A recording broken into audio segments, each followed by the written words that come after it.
রামিসা ধর্ষণ হত্যার বিচার শুরু, সাক্ষ্য গ্রহণ কাল। ৮ দিন হাসপাতালে ৬ শিশু মৃত্যুর ঘটনায় তদন্ত প্রতিবেদন বুধবার। গণমুখী উদ্যোগে জন আকাঙ্ক্ষার প্রতিফলন ঘটেছে দাবি প্রধানমন্ত্রী কার্যালয়ের। ১০ বিষয় অগ্রাধিকার দিয়ে কাজ করছে সরকার। বাধ্য হয়ে জ্বালানির মূল্য বৃদ্ধি, বললেন প্রতিমন্ত্রী। ফের দাম বাড়ানোর সিদ্ধান্ত মরার উপর খাড়ার ঘা, বলছে জামায়াত।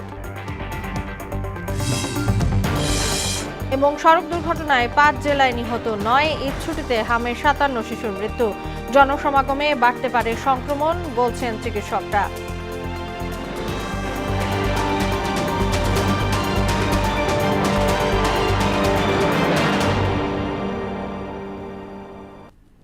আসসালামু আলাইকুম, স্বাগত মোহনের সংবাদে। শুনছিলেন শিরোনাম, সঙ্গে আছি তাসনুবা বিনতে তাহের।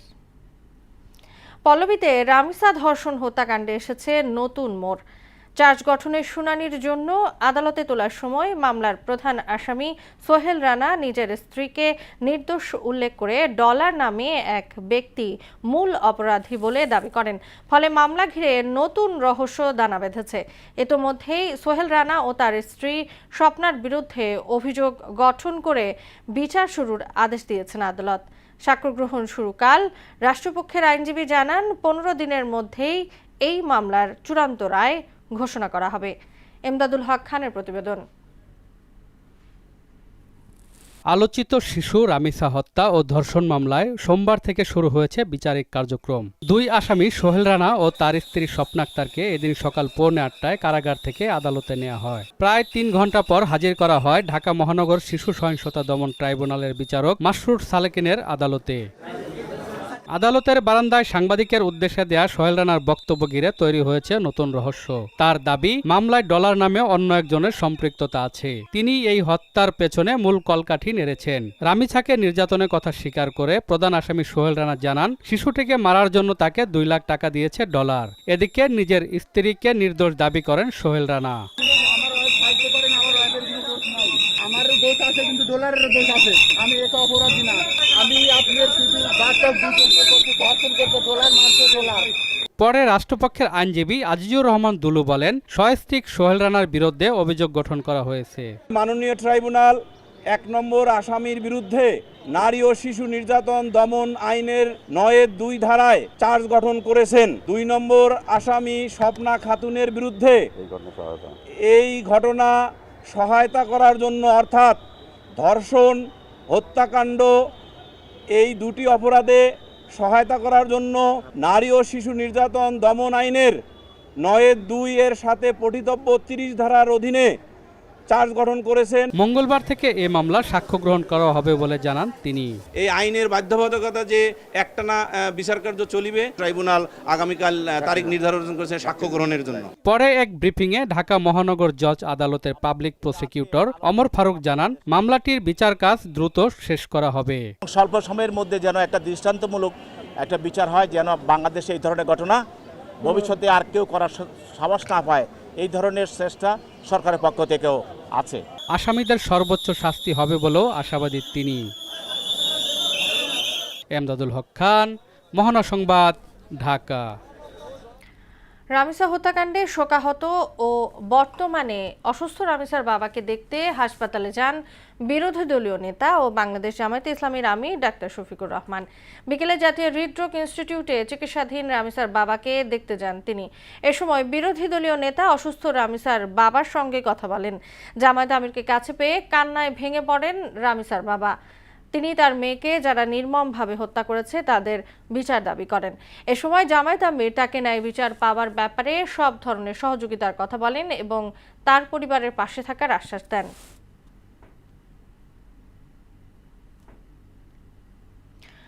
৮ দিন হাসপাতালে ৬ শিশুর মৃত্যুর ঘটনার তদন্ত প্রতিবেদন বুধবার জমা দেওয়া হবে বলে জানিয়েছেন স্বাস্থ্যমন্ত্রী সরদার মোহাম্মদ সাখাওয়াত হোসেন। তিনি বলেছেন, ওই ৬ শিশুর মায়েদের সঙ্গে কথা হয়েছে এবং অপরাধ খুঁজে দেখা হচ্ছে। তিনি বলেন, বিয়ে বিষয়ে অ্যাটর্নি জেনারেল সহ সংশ্লিষ্টদের নিয়ে মিটিং করা হবে। ৮ দিন হাসপাতালে ৬ শিশুর মৃত্যুর ঘটনাকে উদ্বেগজনক হিসেবে উল্লেখ করেন মন্ত্রী।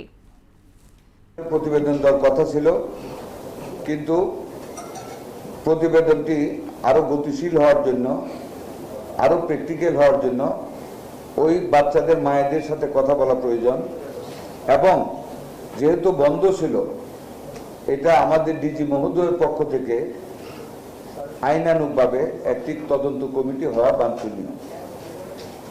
ঈদের ছুটির কারণে সেটি উনি করতে পারেননি। উনি একটি তদন্ত কমিটি করবেন, তদন্ত হবে, 3 দিনের ভিতরে সেই তদন্ত রিপোর্ট 3 তারিখের মধ্যে দাখিল হবে।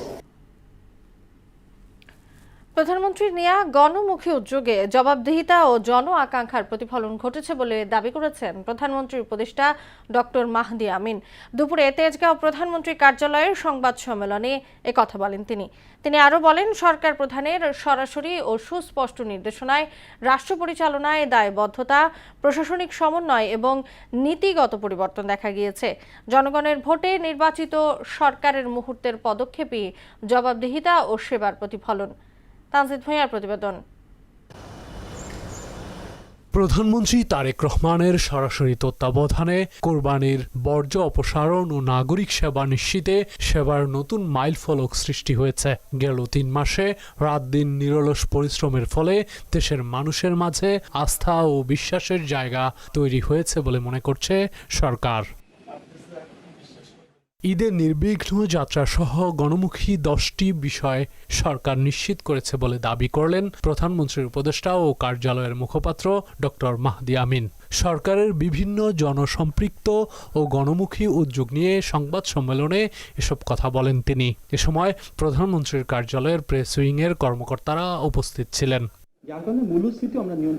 আর বর্তমানে গণমাধ্যম স্বাধীন উল্লেখ করে প্রধানমন্ত্রীর অতিরিক্ত প্রেস সচিব আতিকুর রহমান রুমন ভিউ ব্যবসার নামে অপসাংবাদিকতা বন্ধের আহ্বান জানান। পরিষ্কার পরিচ্ছন্ন ঈদের পরে যে হলো কিনা, আমাদের সিটি প্রশাসক আব্দুল সালামকে নিয়ে নিজে গাড়ি চালিয়ে কিন্তু ঢাকার রাজপথের অলিতে গলিতে ঘুরিয়ে সব দেখেছে কোথায় কোনো খুদ আছে কিনা। প্রধানমন্ত্রী উনি কিন্তু দেশ গড়ার জন্য জীবন বাজি রেখে কাজ করছে। প্রধানমন্ত্রীর গণমুখী উদ্যোগে জবাবদিহিতা ও গণ আকাঙ্ক্ষার প্রতিফলন উল্লেখ করে প্রধানমন্ত্রীর উপদেষ্টা মাহদি আমিন বলেন, 10টি গণমুখী উদ্যোগের বিষয়ে সরকার দায়িত্বশীলতার পরিচয় দিয়েছে। ঈদ যাত্রা নিশ্চিতকরণ, শ্রমিকদের বেতন ভাতা পরিশোধ, দেশীয় পশুর বাজার সুরক্ষা, দ্রুত বর্জ্য অপসারণ, গণপরিবহনের শৃঙ্খলা, চাঁদাবাজি ও সিন্ডিকেট দমন, নিরবিচ্ছিন্ন বিদ্যুৎ সরবরাহ, জননিরাপত্তা নিশ্চিতকরণ, চামড়া খাতে সুষ্ঠু ব্যবস্থাপনা এবং নিত্য প্রয়োজনীয় পণ্যের বাজার স্থিতিশীল রাখা, এই 10টি অগ্রাধিকার ছিল মাননীয় প্রধানমন্ত্রীর প্রধান বা অন্যতম নির্দেশনা। 17 বছরে ফেসিবাদী দুঃশাসন ও জবাবদিহিতার ক্ষেত্রে অচল অবস্থা তৈরি হয়েছিল অভিযোগ করে বর্তমান সরকার জনবান্ধব এবং গণমানুষের বলে উল্লেখ করেন তিনি। জনগণের ভোটে নির্বাচিত সরকার দায়িত্ব গ্রহণের পর অনুষ্ঠিত প্রথম এই ঈদ উল আজহা উদযাপনের ক্ষেত্রে মাননীয় প্রধানমন্ত্রীর নির্দেশনায় সরকারের সকল সংশ্লিষ্ট মন্ত্রী, প্রতিমন্ত্রী, উপদেষ্টা এবং সংসদ সদস্যগণ সর্বমহলে আন্তরিকতা এবং দায়বদ্ধতা নিয়ে সর্বোচ্চ চেষ্টা করেছেন। দীর্ঘদিনের দুঃশাসনে ক্লান্ত জনগণ এবারের ঈদে উপলব্ধি করেছে যে রাষ্ট্র তাদের প্রতি সংবেদনশীল এবং প্রশাসন কেবল ক্ষমতার কেন্দ্র নয়, বরং জনসেবায় কার্যকর ও দায়িত্বশীলতার অন্যতম মাধ্যম। আগামী দিনের চ্যালেঞ্জ মোকাবিলা, আইনের শাসন ও গণতান্ত্রিক মূল্যবোধকে সুদৃঢ় করা এবং সুশাসনের এ ধারাকে টেকসই ও প্রাতিষ্ঠানিক রূপ দেয়াই হবে সরকারের অন্যতম অঙ্গীকার। জনকল্যাণে সেই আন্তরিক অগ্রযাত্রায় গণতান্ত্রিক সরকারের সাফল্য অনিবার্য ইনশাআল্লাহ। তানজিদ ভূঁইয়া, মোহনা সংবাদ, ঢাকা। বিশ্ববাজারে মূল্যবৃদ্ধির কারণে সরকার জ্বালানি তেলের দাম সমন্বয়ে বাধ্য হয়েছে বলে জানিয়েছেন বিদ্যুৎ প্রতিমন্ত্রী অনন্ত ইসলাম অমিত। দুপুরে সচিবালয়ে সাংবাদিকদের সঙ্গে আলাপে তিনি বলেন, আন্তর্জাতিক বাজারে দাম পড়লে বাংলাদেশেও কমানো হবে। আলাদা অনুষ্ঠানে তথ্য ও সম্প্রচার মন্ত্রী জহির উদ্দিন স্বপন বলেন, পরামর্শক কমিটির সুপারিশেই জ্বালানির দাম বাড়ানো হয়েছে। তিনি জানান, সরকার জনতুষ্টিমূলক সিদ্ধান্তে বিশ্বাসী নয়। মফিউর রহমানের রিপোর্ট। আন্তর্জাতিক বাজারের সঙ্গে সমন্বয় করে রোববার রাতে জ্বালানি তেলের মূল্য সমন্বয় করে দাম বাড়ায় সরকার। লিটার প্রতি অকটেন ও কেরোসিনের দাম বেড়েছে 5 টাকা, অপরিবর্তিত রয়েছে ডিজেলের দাম। এ বিষয়ে সচিবালয়ে সাংবাদিকদের প্রশ্নে বিদ্যুৎ ও জ্বালানি প্রতিমন্ত্রী বলেন, বিশ্ববাজারে মূল্যবৃদ্ধির কারণেই দাম সমন্বয় করতে হয়েছে। আন্তর্জাতিক পর্যায়ে দাম কমলে বাংলাদেশেও নতুন সিদ্ধান্ত নেওয়া হবে। তো মিডল ইস্টের ক্রাইসিসের কারণে এই ধরনের বাস্তবতা এসেছে এবং মূল যে ব্যাপারটা যেটাতে মূল আমাদের কনজাম্পশন অর্থাৎ ডিজেল প্রায় 66%, এটা আনটাচড। For what reason? সাধারণ মানুষ যেন কোনোভাবে এফেক্টেড না হন। আমি খুব দায়িত্ব নিয়েই বলতে পারি, যদি গ্লোবাল প্রাইস মানে শার্পলি ডিক্লাইন করে, আমরাও খুব শার্পলি এটা অ্যাডজাস্ট করবার চেষ্টা করব। বিদ্যুতের দাম বৃদ্ধি প্রসঙ্গে প্রতিমন্ত্রী বলেন, এর এখতিয়ার কেবল বিএআরসির হাতে। স্বৈরাচার সরকার প্রতিষ্ঠানটির ক্ষমতা কেড়ে নিলেও বর্তমানে তারা স্বাধীনভাবে কাজ করতে পারছে। এটা তো আসলে বার্ক এটা নিয়ে কাজ করে, আমরা কাজ করি না। শুনানির পরিপ্রেক্ষিতে এটা চূড়ান্ত হয়।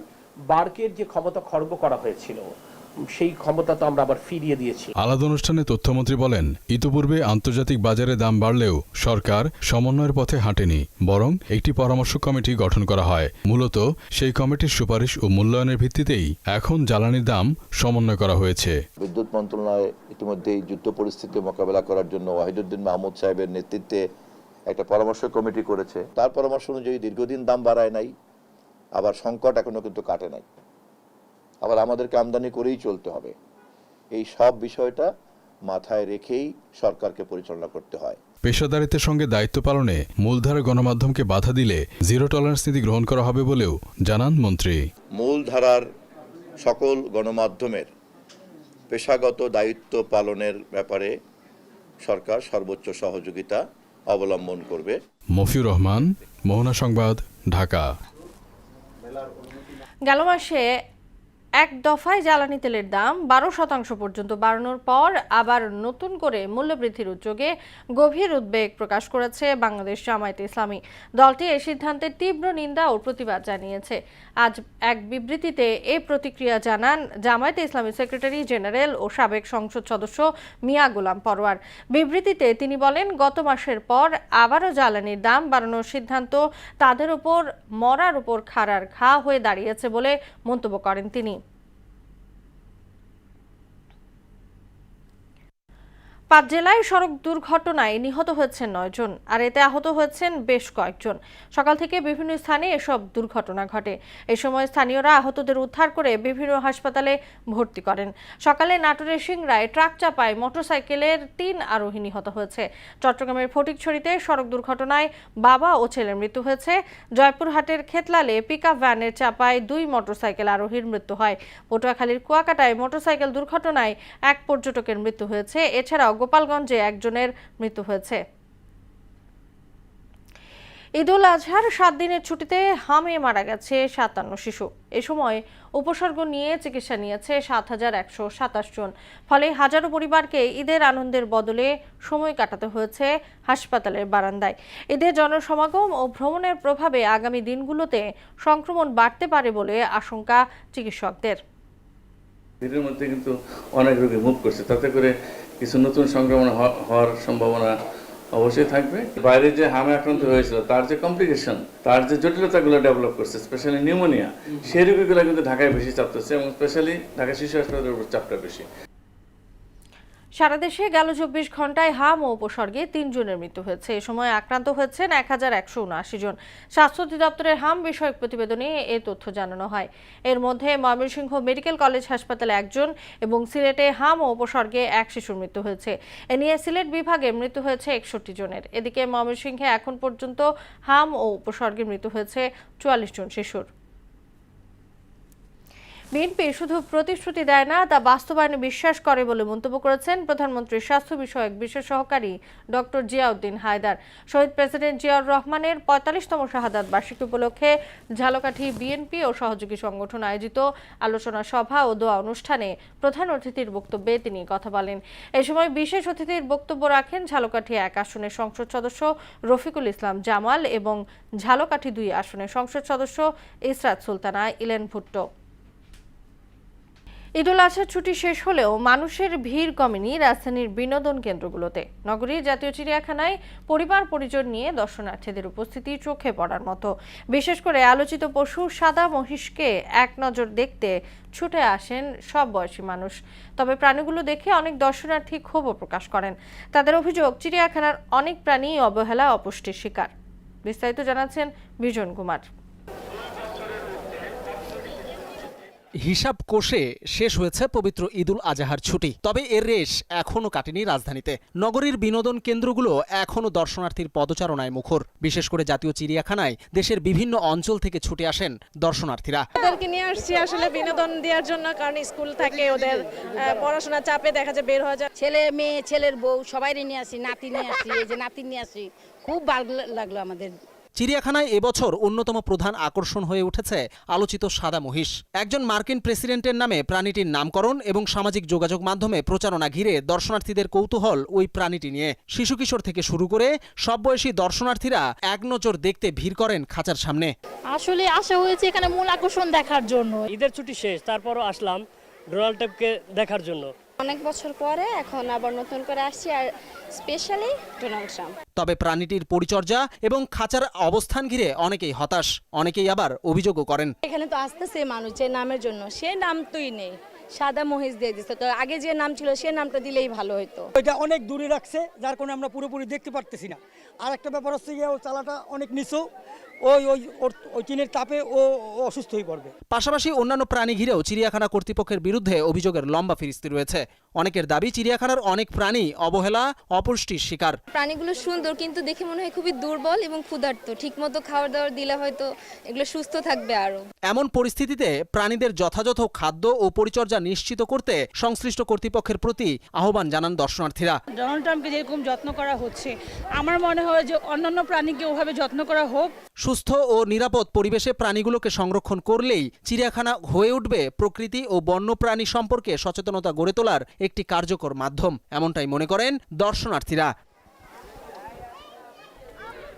বিজন কুমার, মোহনা সংবাদ, ঢাকা। আন্তর্জাতিক প্রসঙ্গ, ভারতের সীমান্তরক্ষী বাহিনী বর্ডার সিকিউরিটি ফোর্স বিএসএফ এবং বাংলাদেশের সীমান্তরক্ষী বাহিনী বর্ডার গার্ড বাংলাদেশ বিজিবি আগামী সপ্তাহে উচ্চ পর্যায়ের বৈঠকে বসতে যাচ্ছে। আগামী 8 জুন থেকে 11 জুন 3 দিন ভারতের রাজধানী নয়াদিল্লিতে হবে এই বৈঠক। অনুষ্ঠিতব্য বৈঠকে বাংলাদেশের প্রতিনিধি দলের নেতৃত্ব দেবেন বিজিবির মহাপরিচালক মেজর জেনারেল মোহাম্মদ আশরাফুজ্জামান সিদ্দিকী, আর বিএসএফ এর প্রতিনিধি দলের নেতৃত্বে থাকবেন বিএসএফ এর মহাপরিচালক প্রবীণ কুমার। সীমান্তে কাঁটাতার, অনুপ্রবেশ রোধ এবং পশ্চিমবঙ্গ ও ভারতের অন্যান্য রাজ্যে বসবাসরত নথিবিহীন বাংলাদেশিদের বিজিবির কাছে হস্তান্তরের বিষয়গুলি উঠে আসতে পারে এই বৈঠকে। খেলার খবর, হকি। এশিয়া কাপ অনূর্ধ্ব 18 হকিতে চাইনিজ তাইপেকে 2-0 গোলে হারিয়েছে বাংলাদেশ। জাপানি ম্যাচের 29 মিনিটে পেনাল্টি কর্নার থেকে কণা আক্তার বাংলাদেশকে লিড এনে দেন। কণার গোলে এগিয়ে থেকে বাংলাদেশ বিরতিতে ড্রেসিং রুমে ফেরে। চাইনিজ তাইপে গোল পরিশোধের একের পর এক চেষ্টা করলেও ব্যর্থ হয়। শেষ কোয়ার্টারে 10 মিনিটে বাংলাদেশ আরও এক গোল করে। বাংলাদেশের আক্রমণ থেকে রিয়ার গোলে জয় সুনিশ্চিত হয়। ম্যাচ সেরা হয়েছেন তন্নি। মঙ্গলবার চীনের বিপক্ষে খেলবে বাংলাদেশের মেয়েরা। শেষ করব মোহনা সংবাদ, যাবার আগে শিরোনামগুলো জানিয়ে দিচ্ছি আরও একবার।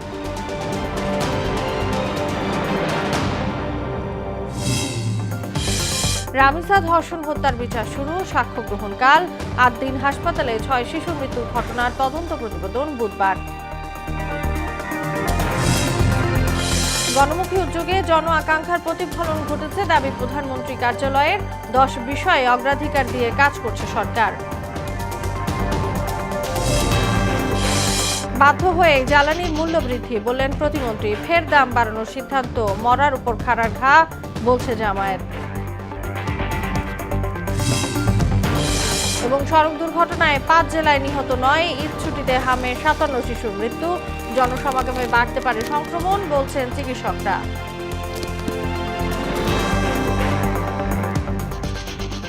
এই ছিল মোহনা সংবাদে। পরবর্তী সংবাদ রাত 12টায়। মোহনার সবশেষ খবর জানতে ভিজিট করুন www.mohna.tv। সংবাদ দেখতে পারেন ফেসবুক ও ইউটিউবেও। এতক্ষণ সঙ্গে থাকার জন্য ধন্যবাদ সবাইকে।